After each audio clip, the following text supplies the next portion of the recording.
Good morning, good evening, good afternoon, lovely people. This is Marie Alessi with yet another Up Spiral Brief interview. And today I've got the absolute pleasure to introduce you to a gentleman next to me, Robert Pardi from New York, living in Italy right now. Rob and I actually met through LinkedIn. It was one of those really divine timings, beautiful connection. And we've been in touch ever since. And I asked Rob to come and share his story here today. So I'm really, really excited about this interview. Rob, would you do us the honor and introduce yourself to our audience, please? For sure. And I just want to say it is an absolute pleasure having gotten to know you. It's just Oh, fantastic. thank you. Likewise, So, thank you. so you basically said it, right? A New Yorker transplanted in Italy. I'm an Italian American. Yeah. So, ex-investment banker, lived an amazing life with just a fantastic woman, who unfortunately passed away from metastatic breast cancer. And that I used as an invitation to ask myself sort of what's next. And I moved to Italy. I changed my career. I'm now a life coach. I'm an author, and I host retreats here in Italy. Yeah, incredible. I love this. And I'm going to go into obviously a little bit more detail about your story here. So thank you for the brief introduction. I really love it because, you know, I often talk about my life, my previous life, my life now. It really feels like when you go through an adversity like we both have, that there is this life before and a life after. Do you have that too? I definitely have that, but what I'd say is I also have this, I know that my previous life created this life because it created the perspective, it created the purpose. So there's not necessarily a defined, let's say, fracture between one world and the other world. There are these connections, but I'm a completely different person. Yeah, I agree with that. And I love how you put that. It's really beautiful. I would love to hear a little bit about your life before you moved to Italy, because you were in a completely, as you said, you were in a completely different profession as well. So can you give us a bit of a rundown? Because you and Desiree met really, really young, you know, and I also have to say that up front, I actually read your book. So we will talk about the book as well. And I love the story. And you and I have also discovered quite a lot of parallels in our lives, you know. And what I've seen, which is one of my most favorite parallels, is that you and Desiree, you also were that couple, you know, like heavily in love and absolutely. And it is just so beautiful to see that in other people as well, because it is really something that is so rare. So I want to shine a light on that. Tell us a little bit about that. Sure. So I'm so happy you read the book, and we Me we we too. we were the mushy couple. We were always touching and always together, and it was just beautiful. And we did grow up together. She was 17, I was 19. So I think we were Incredible. very malleable because at that point there's not a lot of flags in the sand. And so it was an amazing experience all around, the whole experience. So I do need to, let's say, back all the way up to my childhood just for a quick second, because Absolutely. I grew Your up story. as the son of an abusive alcoholic father.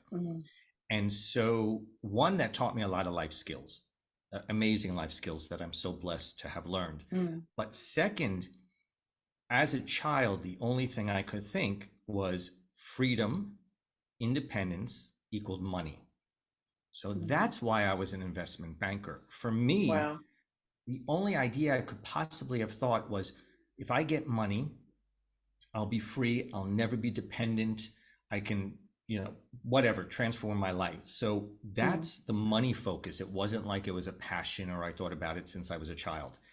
When I met Desiree, and she was just this free spirit. I mean, completely different than anybody I've ever known. An Italian American family, very traditional. The women had their roles, the men had their roles. And she was just not about that at all. And Mhm. she challenged me often about a lot of things. But with Des, I realized that my whole life before meeting her was motivated by anger. Mm. Anger because of the way I grew up and to get away. And anger is a fuel. It's not Mhm. sustainable. And with Des, you know, she really did break me open. She really did show me it's okay to be vulnerable. And Mm. um, she was a very strong person. We had this philosophy from a the very beginning, really, and it was sort of her philosophy. And so, but I was part of it. So her, because she was studying medicine, she Mhm. be she studied an MD, PhD, but she would say a relationship is like DNA, and it gets each person gets very far from the other person, and the goal of the relationship is to get back to center. To know Mhm. that there's going to be these moments where maybe you're both far apart from each other because we grow Mm. individually, but we also Mhm. need the relationship to grow. The Yeah. relationship is an entity, right? And I so love we that. would get back to center, and it was just so different than the way I grew up. In fact, when I met her, Mm. I was like, I don't really want a relationship. I saw the way my parents lived, Mm. and I'm like, no, I go on, live on a deserted island. I'm fine. I'm going to be rich and have everything I want and travel all over the world. And she's Mm. like, yeah, that's really selfish. We're not going to do that. So then I guess that it's a perfect segue into sort of what happened, right? Mm. So we were at the height of our everything. Truly, Mm. I just finished my MBA from Columbia, got an amazing job offer in the United Arab Emirates. She was doing her MD PhD. She was just about to finish her PhD and would have only 2 years left to finish the MD, because the way it Mm. works is 2 years of medical school, PhD, 2 years of medical school. Mhm.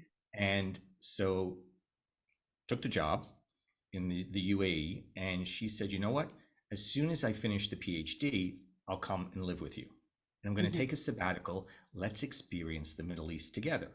And we Mhm. were all about experience. There's a Yeah. beautiful Eleanor Roosevelt quote that talks about living life to the utmost. Mhm. And that was our perspective from the very beginning. I mean, after we got married, we moved to Arizona, which was a complete financial disaster. But anyway, we did it. And so we were always out there, like trying to taste life, which then Mm. became chasing life, Mm. and not because of time, but as much as ensuring that we got everything out of every day. We Mhm. learned how to be present, moment focused. So when she came to the UAE, you have to do a medical screening to get a Mm. visa, and that's when they found she had late stage breast cancer, and that changed our whole life. And Yeah. eventually, I wound up leaving my career, but not because I needed to take care of her. She was Mm. really self sufficient up until the Mhm. last year, let's say. Yeah. But I wanted to help her achieve her dreams. I wanted to be there for all the moments. And the Mm. unusual situation was, because she understood medicine, she didn't want to know anything about her disease. And Yeah. she asked me to be the middle person. So she Mhm. didn't know how much it was spreading or anything like that. I mean, eventually she did, because her body Yeah. reflected it.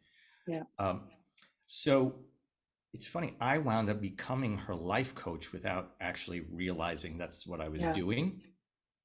And I also realized that my definition of purpose, because we make purpose very, very big, and purpose does not have to be Mhm. big at all. We don't have to go be it Greta Thunberg or save the dolphins. Purpose is really I expressing love our that you human. say that. Yeah. And so I realized that for me, purpose is when passion comes in alignment with values and you want Mhm. to give the results away. I love Everything I it. was doing was to give to Desiree. And Mm. that's what made the situation not dire, but truly Yeah. joyful. And Yeah. in the book, what we talk about, or the book is an example of understanding that adversity, in this case cancer, did not have to paint. It wasn't the dominant color in the painting of our life. It was Mm. an accent color to highlight joy. Yeah. And We've talked that's about that before, and I love this so much, this analogy, because really it so describes it. And I'm sitting here with this huge grin on my face because I've read the book, because I know the story, and I just one thing that I really want to point out, although I'm jumping backwards a little bit now, but I love this so much. Like, probably it's the women's perspective here, but I do need to point it out because our main audience is women.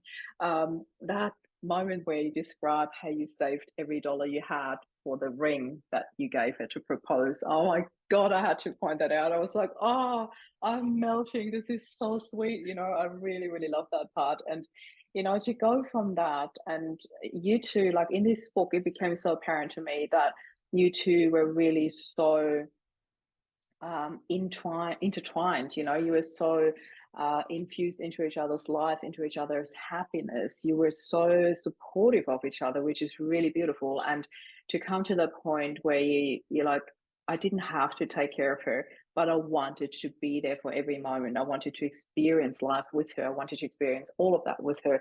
That is so beautiful, because to me, that is the essence of a relationship. That's what a relationship should be about, to the whole, in sickness and in health. We say that so loosely, actually, in most of the vows. I shouldn't say that, because Rob and I have very different vows, but it's like in those standard vows, there's that through sickness and health, and we often say that very loosely because we don't think about how bad it can get if that is the case. And then you both went through the thickness of it for quite a few years. How did you deal with that as your new norm in the relationship?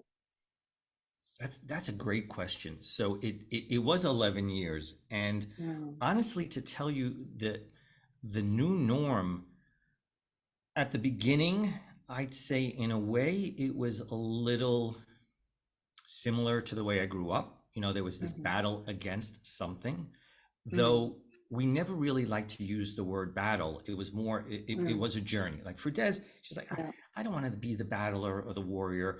I am living my life while cancer is happening. That's mm. it. And cancer I is the love it. small part of this. And so, Mhm.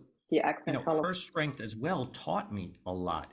But the new norm really was understanding, and this is what's so amazing. The gifts that came out of this were surrender, understanding I couldn't save her, and so I was wasting my time and energy and everything really with that thought of being Mm, trying to be the Superman.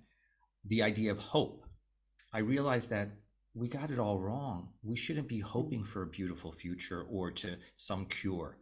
It's hope mm, for the best day, because yeah. life is made up of a series of days and we don't know which is the last one.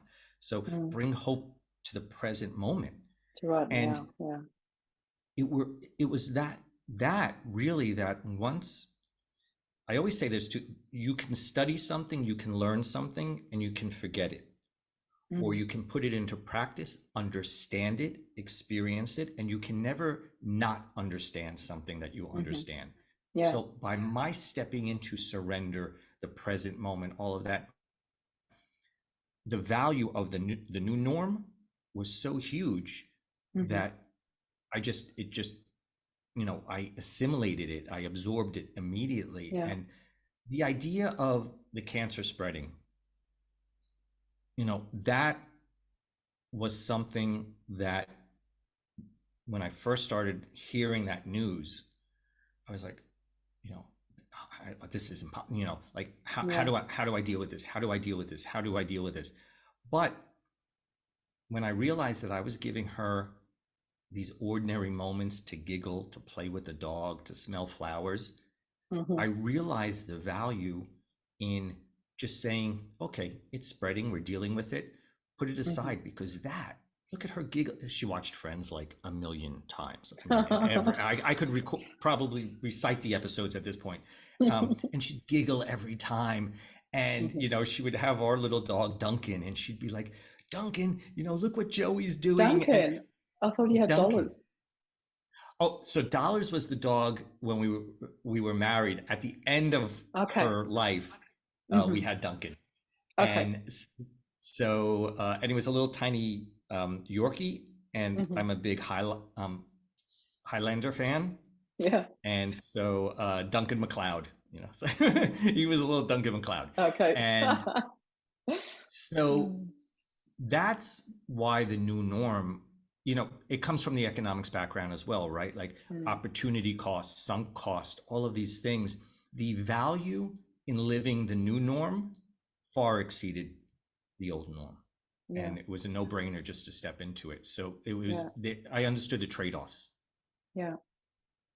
That's beautiful. I love the level of consciousness that you went through with that. And I also love the trust that she had in you to rely on your judgment and on your ability to know how and when to relay information back to her, because you were the translator between the doctors and her, and she didn't want to have to deal with them directly, which I really salute her for that decision. It's not an easy decision, I believe, but it's a really beautiful decision and one that reflects the enormous trust she had in you, and that is really beautiful. She literally put her life in your hands in that, and that to me is amazing. It's really beautiful. Um, I also know that Desiree went and saw Oprah. She was on stage with Oprah, and Yes. thank you for sharing that video with me. I did watch it, and I was absolutely amazed. It was so beautiful to see you in the audience with all your emotion and your being so freaking proud of her for being there. How did that come about? So, so she was a big fan of Oprah, and Hmm. she's, saw something, and she's like, "Wow, Oprah's doing a show about graduating against the odds." She goes, Hmm. "It's. I would love to be on it, but it's for high school Hmm. students." Hmm. So then I was like, "Well, I got to make this happen. I don't know how I'm going to Oh, make this happen, but I'm going yeah. to make this happen." And I contacted everybody I knew. I contact Bob, sent emails, and then yeah, that it just they responded. I spoke with them, loved the story, Hmm. and so she was the outlier because it was Hmm. supposed to be just high school students. Yeah. And interestingly enough, as you know in the book, they wanted to reveal her medical history. Hmm. And I was like, we want to be on your show. You want us to be on your show. That's not going to happen. My wife has coping mechanisms. She's Hmm. decided to approach her disease journey in a specific way. Hmm. And we can't have that publicized for publicity. Yeah. And so, Wow. no, they Wow. were so gracious. They were absolutely so gracious about it. Hmm. Um, and so the story was more about a love story than necessarily Hmm. her journey with Yeah. cancer. But she did talk about how, and she truly did believe this, that it was a gift. And that's why she Mm. became the founding director of palliative care at New York Hospital Hmm. with metastatic breast cancer, because she Unbelievable. realized that, palliative care is also misunderstood, but she learned about coping mechanisms and false hope and patient choice and not being a victim to a system, that Hmm. you have to, in a way, be able to maintain. As a woman, breast cancer, already you've lost so much of your identity, Yeah. and then if you're not able to vocalize, I want to live a certain way while we're doing this, Hmm. you've Yeah. lost so much. Yeah. And so she went around the country actually speaking about that, and so Hmm. forth. And that's why she wound up on the front page of the New York Times after she passed away. Yeah. They did sensationalize the story, which was Mm. fine. They told me they were going to. Mm. And that was, for me, she always said to me, I want people to learn from my journey. Yeah. And so I was like, all right, they sensationalize it, then more people are going to be interested in it. You don't show up on the front page of the New York Times just Mm. randomly, right? So Yeah. the story tugged at a lot of different strings. Mm. And I think that was the best thing, because people started talking about, well, Yeah. patient I think choice. it's incredible because like kudos to Desiree here, like to make the decision, because I can only imagine how tempting that would be. Um, and then to say no to Oprah, which is incredible. Like, who's got that story to tell? I said no to Oprah. She wanted to run my story, and I said no. But her reasons were so beautiful, and it fully makes sense. And I just want to say kudos to her for sticking to that and not getting tempted by, it would be so nice to be on there. It is a very tempting offer, but also for them to graciously accept it, it's really beautiful. So I would like to, go through that part of um, when Desiree passed, you were there with her, is that right? She was actually laying on my side. Mm. Can you share a little bit about that? Because this Sure. is so, not many people have that opportunity to be with their loved ones when they pass. And I honestly think it must be such an incredible blessing to be there in those final moments. Yeah. I truly do believe that it is a blessing when you realize it's the other person's moment. If you don't bring yourself into it, because if you bring Hmm. yourself into it, it's probably the most excruciating thing you can feel. And Yeah. after we spoke the first time, I couldn't imagine. Like, I can talk a lot about grief and recovery and so forth because of my perspective. I couldn't Hmm. imagine having experienced what you experienced. Mm. So to me, there was so much value in that. Now, Desiree, even though she trusted me, she outlined everything. Mm. Like, she did manage her care 100%. And then she said, "You facilitate this." So she knew what Hmm. quality of life meant. She explained to me the difference between extending life and extending death. And so Mm. when she was in the hospital for the last time, she just turned to me and she said, "Robert, I'm tired." And I said, "Okay, baby, rest." And I knew she was asking me to transition care at that point to comfort. Yeah. And I went and I spoke to the doctors and I came back and I thought had went to sleep, but she fell into a coma. After Hmm. saying, "Robert, I need you to do this," Hmm. that was it. And that was our last conversation. So Mm. then, we transitioned to comfort care, and I'd sit in the bed with her every day. And even though, she was unconscious and so forth, like rubbing her hair. And so she was laying on my side, and her best friend, which was also the doctor managing the case, Mm. was in the room with us. And her name is Lauren. And Lauren and I were talking, and we laughed about something.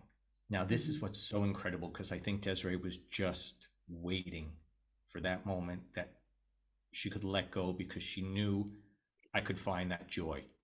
And we laughed. And all of a sudden, Desiree, her body, because I don't think she was actually there anymore, but her body, Yeah. um, she took that big, gurgly last breath. Yeah. And that was it. The moment after I laughed, it was Yeah. absolutely incredible. Now, because I understood the difference between extending life and extending death, Hmm. and because I did a few things after she passed away that are somewhat abnormal, or maybe not abnormal, but they're definitely not a Catholic religion, even though I don't practice my religion. Um, Mm. I asked the hospital if I could bathe her body before they put her in the bag. Wow. And she was only in the hospital for maybe 2 weeks. When I Hmm. turned her over, her back was full of bed sores. And I realized how quickly her body was deteriorating. So it was the moment. Hmm. I was very okay with the understanding of impermanence, and there there are moments for all of us. We don't know what that's going to be, and Hmm. it's just a natural progression. In her case, because it was a disease that was not able to be controlled. Yeah. Um, I also, for whatever reason, asked the funeral home if I could put her coffin in the furnace and I can turn on the flame. Hmm. And in a way, it was because I needed a journey with her up until the very end. And she was Yeah. very specific about even that.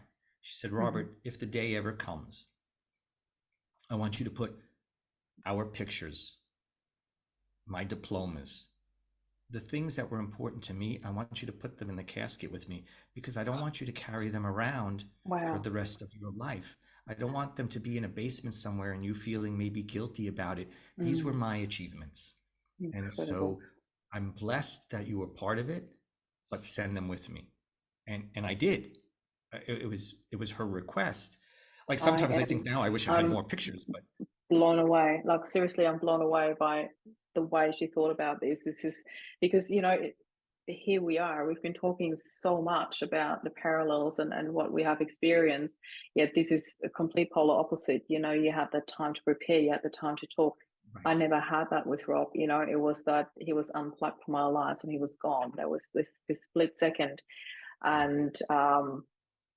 and I am sitting here with diplomas and with, memories and pictures that I don't know what to do with them. With a lot of them I knew, but with a lot, there's still a lot that I really don't know what to do. So for me, it is a gift to me, if I may say so, to hear um, that she did think this through, that she actually thought ahead with so much love for you to not have to make the decision, to take this away from you, that she made the decision. This is, oh, it really touches me. Thank you so much for sharing. I think this is really beautiful.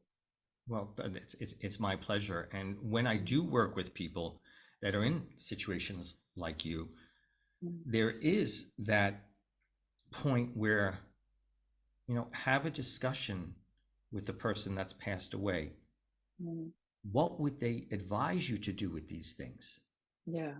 Because to a certain extent, a lot of what Desiree wanted to help me avoid, which I've seen a lot of people actually feel in these moments, is there's sort of guilt of Mm, getting rid of those things because it feels as if you're saying, okay, I need you out of my life, and that's not true at mm, all. But we've connected so much personal emotion to that. mm, The second thing as well about, let's say, these things and the diploma on the wall, it's a reminder, it's part of your identity. You remember mm, hanging it, you remember being there for the achievement, maybe. mm, So all of a sudden, that is a piece of your identity that you think you're losing by getting rid of it. But that mm, identity, what I say all the time is, Desiree is a beautiful scar on my heart.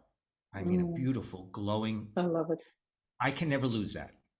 Mm, It's not in the objects, it's yeah. in this energetic, emotional connection that we will always Mm. have. I And really agree with that. It's beautiful that you say that because I never had this feeling of guilt. I was never worried about what you just mentioned, but I do understand that a lot of people do. A lot of people have that thought. For me, it's more that if I get rid of that now, because we have two boys, do they maybe want to hold on to that later on? So it's more a bit of a on hold story in my case, because when the boys are older, I want them to be involved in that decision. Because like just tonight, before I came live here with you, I was standing upstairs in a cupboard and Jed took out a few, Rob's got this little pile of old driver's license and he went through the photos. He's like, "Oh my god, what's that, dad? Oh my god, he looks savage there, and he looks like really." It's like, "Does it sound weird if I say he looks really good there?" I was like, "No, he's your dad. You're allowed to say he looks really good there. It's so beautiful."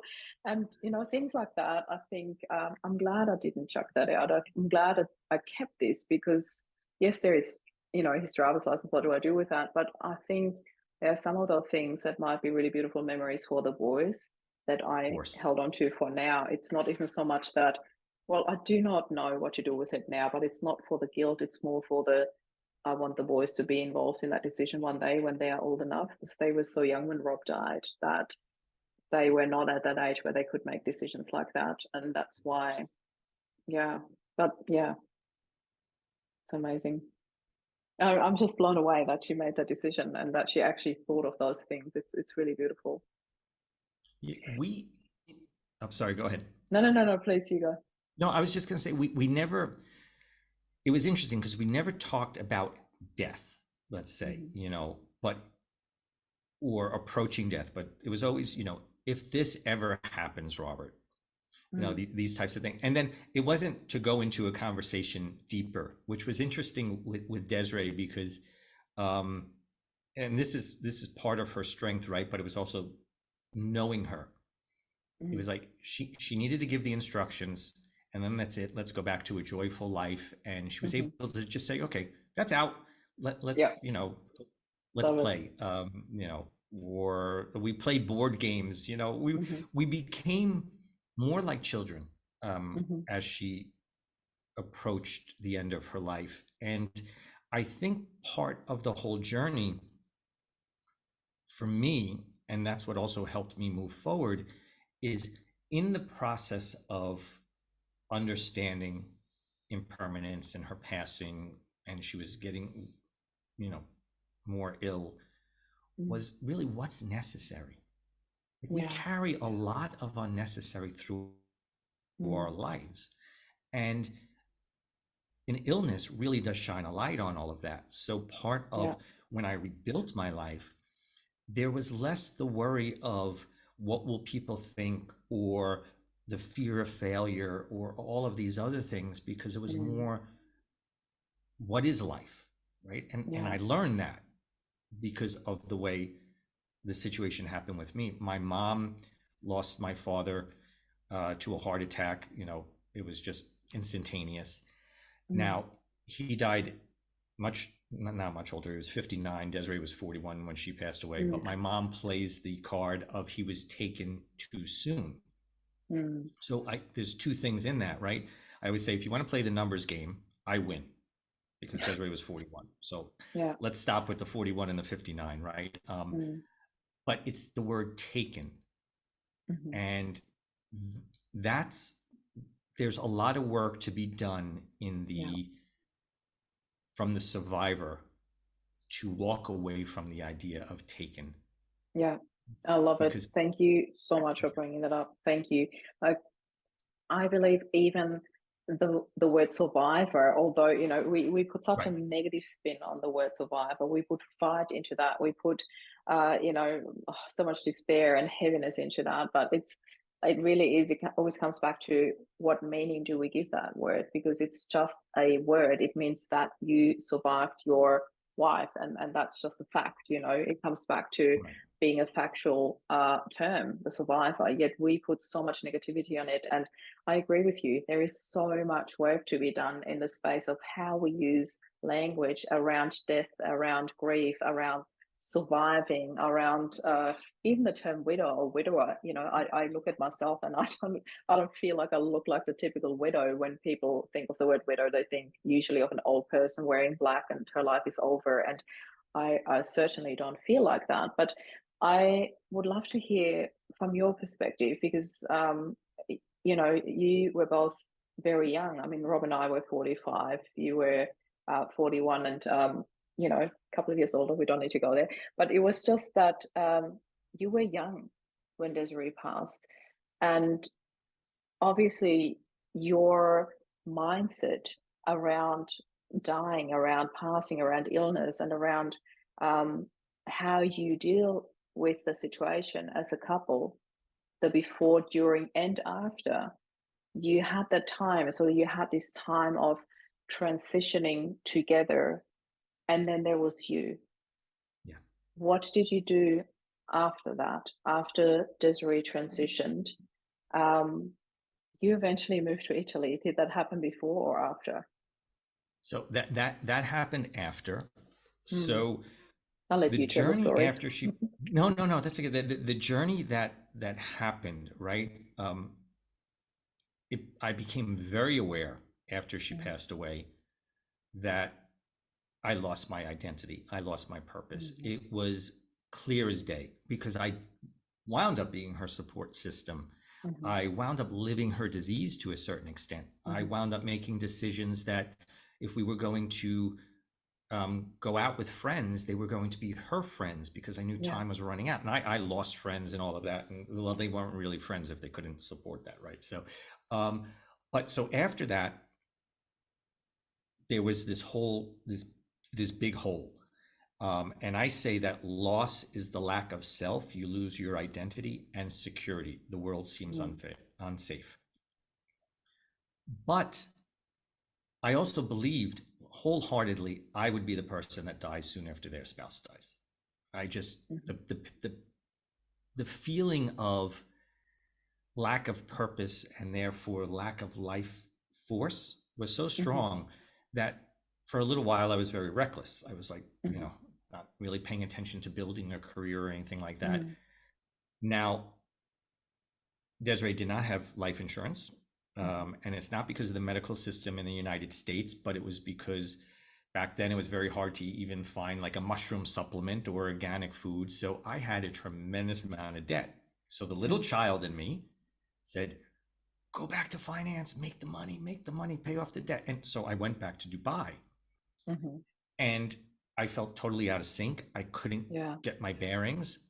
And then my business partner, who without him, he's in the book, Khalid, Mm. um, without his support, I mean, he loved my wife and he's like a brother to me more than he was a business partner. We're Mm. amazing friends. But he said to me when I was in Dubai, he's like, look, I need you to play the part. Mm. So I want to get you a Rolex. And I basically said, no, come on, that's ridiculous. He's like, no, you really, you meet people, you need to have a Rolex. This is Mhm. Dubai. It's all true, by the way. It's all Yeah. appearances. So I said, you know what? No, I'll buy it. No, I'll make the investment in this. But Mhm. it was just habitual, right? And I Yeah. joke all the time. I put that Rolex on, I looked at it, and it was like a bad tattoo. I was just Mm. like, this is not me. Yeah. And that opened up, well, who am I? Mm. I didn't ask that question.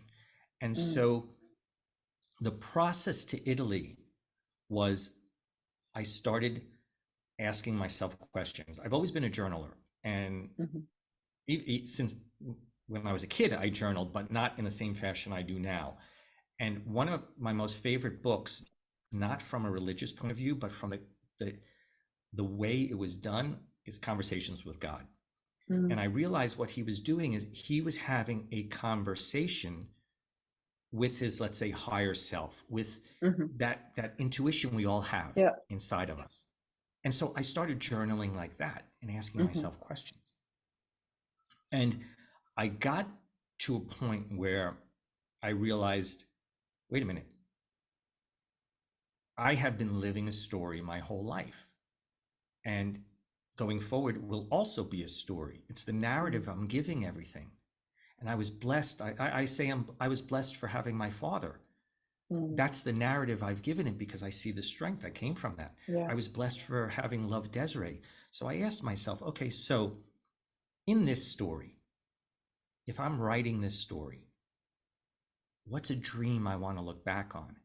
And Mm. this is the tool that I use with all the people I work with because loss is this big. It's a big hole. Mhm. And the only way to fill that hole is with small little things. You're never going to find an exact fit, but you could put those Yeah. pebbles in. And those Oh, pebbles I come from love it. I love daydreaming. it so much. Yeah. And because you talk about, stepping into happiness. I stepped Mhm. into daydreaming. I stepped into the wonder of life. I stepped into being that child Mm. with the curiosity. If you look at children at a funeral, they'll maybe go and see grandma in the casket and they'll look and they'll sort of be sad. And then if a few children are together at a young age, they'll start joking with each other. Maybe they'll hide behind a plant in the room and they'll start Mm. to play Yeah. because they're still connected to a lot of this other stuff that we, as you talked about language, we put a lot of weight on it. And Mm. so as I started to daydream, Italy kept coming up because I had always wanted to live in Italy since I was a kid. And I asked myself, not about failure, I asked myself, what if I could pull it off? Mm. Because at the end of the day, having seen what happened to Desiree, like you saw with Rob, Mm. how do we really know what failure really is? Because we don't know what our last day is. So the story will never play out Yeah. to its infinite variation. Mm. So I said, you know what? What I want to do, my new identity will be possibility in action. My new identity will be the explorer of my life, will be the adventurer, will be the scientist to try things Mhm. out. And so I left my job in Dubai, and my business partner was like, "Are you crazy? You don't know anyone in Italy. You don't speak the language. Oh, You love don't it. have a job, and you don't have a place to stay. And you just paid off your debt. You have no money." Mm. And I'm like, "I'll figure it out." That's what I want. I want the excitement of attempting. And I showed up in Italy with 2 suitcases, taught English for $8 an hour. And I asked myself, so I have an acronym for grief, and I know you have these things as well. So I realized for me, Incredible. as I walked through the valley of the shadow of death, and the key word there is to walk through at your own pace, but you're not supposed to sit down, light a fire, and roast marshmallows. No, you got to keep moving through, right? So grief, what I realized I needed to work through was guilt, rumination, understanding impermanence, dismantling my expectations of what my life should have been, and confront fear. And Wow. so here I am, I'm in Italy. I asked myself, well, okay, so my expectations were a certain way. They're not there anymore. What is it I miss about the Robert that doesn't exist anymore, the Robert with Desiree? Yeah. And I realized what I missed was being that support system. And I was like, that's when I realized I was a life coach. And I said, all right, so here I am in Italy. And you know what? I don't speak the language. I need a new career. I'm very interested in life coaching. I'm going to go to life coaching school in Italian. And I'm going to force myself to learn Italian. And I'm just going to see how far I could push myself into living this life that I still have. Yeah. And that's how I wound up in Italy. And now I live in the same town a great grandfather came from. I walk the streets that he left in 1903. Signor Pardi. Oh, I love it. It's so incredible. Like it's so funny because I'm sitting here, I'm listening to you, and I'm like, oh my God, this is so. I just am so. I don't know. I'm just so into this story because we had so many conversations about it, and one of my biggest dreams was always to live in Italy for half a year or so with the boys, and here you are, and this is really sparked it for me, where you're like, why don't you do it? I'm like, yeah, I don't know why I haven't done it yet. There's this whole resistance from the boys. I get that because for them, they have learned that change is unfortunately not something very positive. So I have yet to rewrite that story with them. And I want to do that. I'm not saying that's going to happen through living in Italy, but I do want to rewrite the story for them that change can be something really beautiful and positive. And I need to be ready for that. But I just so love it that I look at your life and you have done exactly that. I mean, I've done it in my way that I moved from Austria to Australia because I always said, that's where I want to live. That's where I want to live. This is my home. And I could not explain it to anyone because I had never been here. I'd never been to Australia. And yet it felt like this is where I need to live, not just go and visit. This is where I need to live. So I just packed up my stuff and moved here. I didn't know anyone. I mean, it was just, but by the time I moved here, I did know quite a few people because I kept coming and going till I finally found my way to legally stay in Australia. But it is just so beautiful listening to your story, and it's so encouraging because none of us know what our expiration date is. None of us know when our last day is, but um, I surely want to make my time here on earth just an adventure. I just I just want people to see that and feel that and experience that. And this is why I'm so grateful that you're having such a raw and open and honest conversation with me about this here on camera, because this is really something that not enough people talk about. These really raw moments where your days are counted. And then what now? This whole who am I after loss? This is a huge question that we have addressed in Loving Life After Loss a lot of times. The who am I after loss? And in this question, there is so much opportunity. It's like that blank canvas, that you're like, I've talked a lot about the colors. What color do you choose to paint that blank canvas? What do you use as accent colors? What do you use as your primary color? Mine will definitely be orange, no questions asked. But it's just that whole, you know, what do you do with your life? And you have painted such a beautiful picture with what is possible, a possibility in action. You really truly live that. And I really love that. So I know we're probably way past time because I got so carried away with your story and I don't even mind what time it is by now. But what I would like to do before we finish our interview here is um, we will definitely share links how people can get in touch with you. I haven't asked you if you're okay with that. I'm just going to do it anyway. I know that you've got a retreat coming up, and Yes. maybe some people will be watching this from Europe. Do you actually still have a couple of spots available if people are interested in coming along? So the November I'm one fully is putting you on the spot here. no, not at all. And I'm so glad you brought it up because I'm so thrilled to be offering it like that. I got to Mm, that point. So yeah. the November one is full, Okay. but I just announced dates for April, Hmm. September, and next November. So Perfect. there's like one or two people that have signed up in each, but there's still Hmm. availability for sure. Give us a bit of a quick sneak peek. What's to be expected? Who is this for the retreat? So if people are Okay, listening to so this and go like, this I this need to retreat come this along. retreat is for anyone that feels there's something else to be had from life. Mm, It's people that want to sort of experience possibility in action. And so mm, to give you an example, I'm a big believer in the experience of something rather than the intellectual stimulation of something. So yeah. Oh, love it. we are going to Holistic go to learning. a yeah, exactly. Yeah. Yeah. We're going to go to a castle, for example, one of the days we're going to go to a castle in Puglia, Hmm. where supposedly the Holy Grail was housed for a while. Mm, And so it's a castle, right? yeah. And the Holy Grail was so important.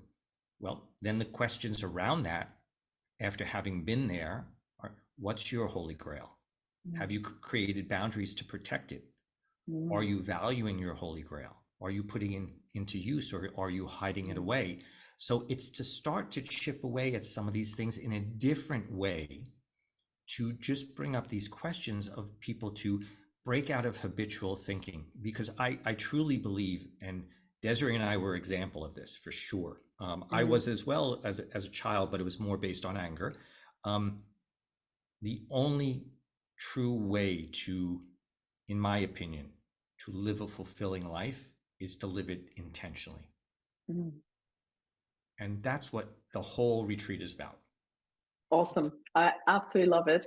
I'm going to put your little ad disclaimer in here. For more information, please go to robertpardi.com, which is Okay. Pardi. We will be posting the links in the comments below, so don't worry if you did not take note of that. There will be ways how you can connect with Rob and have a look at a few more details about the retreat. And before we go, Rob, I just want to say from the bottom of my heart, thank you so much for being here. Thank you for your time. Thank you for sharing, like really straight from your heart and the rawest and most direct interview. I just really, really love it when those conversations happen. I love our connection. I love that we have shared this time here. And before we conclude, is there anything, any last words that you would like to share before we go? First of all, let me say this was an amazing pleasure, and I love Mm, your work and what you do and your perspective, and I'm just looking so forward to building even a bigger friendship and getting to know thank you you. more. So, Yeah. what I would say is it's one of my I have so many quotes that I love, but what I would say in this case and to remind everyone of is we only live in extraordinary life when we value the ordinary moments. Oh, I love this. Thank you so much. You're Thank welcome. you for sharing that. Thank you for your time. And as I said, we'll be sharing the links how you can connect with Rob in the comments below. Please do leave us a comment. What was your most favorite takeaway? I'd really love to know that. And anybody watching this on YouTube, please hit the subscribe button and put on the notification bell. So much love to all of you. Thank you, Rob. And this is Rob and Marie signing off. Bye for now. Ciao.